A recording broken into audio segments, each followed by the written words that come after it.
একটি ত্রিভুজের তিনটা বাহু থাকে আবার তিনটা কোণ থাকে। তাহলে ত্রিভুজ মূলত কি? বাহু এবং কোণের ব্যাপার। তাহলে একটা ত্রিভুজ প্রধানত কত প্রকার হতে পারে? দু প্রকারের হতে পারে। একটা হচ্ছে বাহু ভেদে আর একটা হচ্ছে কোণ ভেদে। তবে আজকে আমরা আলোচনা করব শুধুমাত্র এই বাহু ভেদে ত্রিভুজ সম্পর্কে। বাহুভেদে ত্রিভুজ মূলত তিন প্রকার। তার মধ্যে একটা হচ্ছে সমবাহু ত্রিভুজ। সমকথাটার অর্থ কি? সমকথাটার অর্থ হচ্ছে সমান। বাহু মানে তো বাহুই। ত্রিভুজ অর্থ হচ্ছে তিন বাহু। তাহলে যার তিনটি বাহুই সমান সেটাই হচ্ছে সমবাহু ত্রিভুজ। আমরা জানি ত্রিভুজের তিন কোণের সমষ্টি 180 ডিগ্রি। তাহলে ত্রিভুজের তিন কোণের সমষ্টি যদি 180 ডিগ্রি হয়, তাহলে এক কোণের সমষ্টি বের করতে হলে আমাদেরকে 3 দিয়ে ভাগ দিতে হবে। তাহলে 3 6 18 শূন্য, তাহলে শূন্য এখানে গেলে, তাহলে 3 দিয়ে যদি আমরা 180কে ভাগ দিই তাহলে একটি কোণের মান আসছে সেখানে 60 ডিগ্রি। তাহলে আমরা মনে রাখবো যে সমবাহু ত্রিভুজের প্রত্যেকটি কোণের মান হচ্ছে 60 ডিগ্রি করে। এবার আসি সমদ্বিবাহু। সমদ্বিবাহু ত্রিভুজ। সম কথাটার অর্থ হচ্ছে সমান। দ্বি মানে হচ্ছে দুই, বাহু তো বাহুই, ত্রিভুজ মানে হচ্ছে তিন বাহু।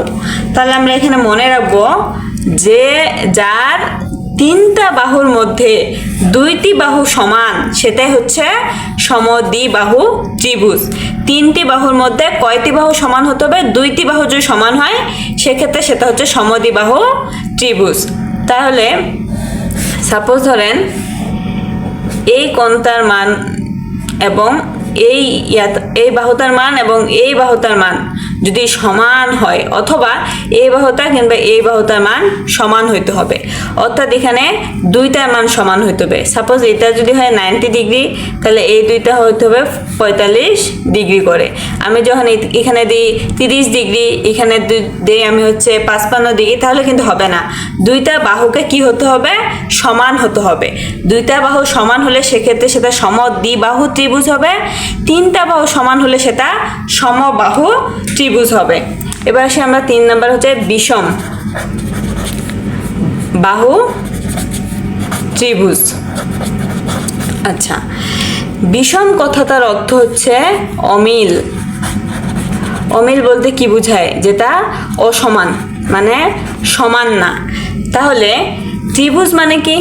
তিন বাহু। তাহলে তিনটি বাহুর মধ্যে যার তিনটি সমান না, একটার সাথে আরেকটার কোনো মিল নেই বা অসমান, সেটাই হচ্ছে বিষম বাহু। তাহলে এটা একটা ত্রিভুজ। তাহলে এটার সাথে এটার কোনো মিল থাকবে না, এটার সাথে এটার কোনো মিল থাকবে না, এটার সাথে এটার কোনো মিল থাকবে না। মানে এই যে ত্রিভুজের তিনটা বাহু, একটার সাথে আরেকটার কোনো মিল নাই, সবাই ব্যতিক্রম, এরকম। তাহলে সমবাহু ত্রিভুজ বলতে আমরা বুঝলাম যার তিনটি বাহুই সমান। সমদ্বিবাহু ত্রিভুজ বলতে বুঝলাম যার দুইটি বাহু সমান। বিষম বাহু ত্রিভুজ মানে হচ্ছে যার কোনো বাহুই সমান না, অর্থাৎ অসমান। ঠিক আছে? ক্লাসে আমরা কোণ ভেদে যে ত্রিভুজ এটা নিয়ে আলোচনা করব। এই জন্য আপনাদেরকে অবশ্যই কোণের যে প্রকারভেদ এটা ভালোভাবে বুঝতে হবে।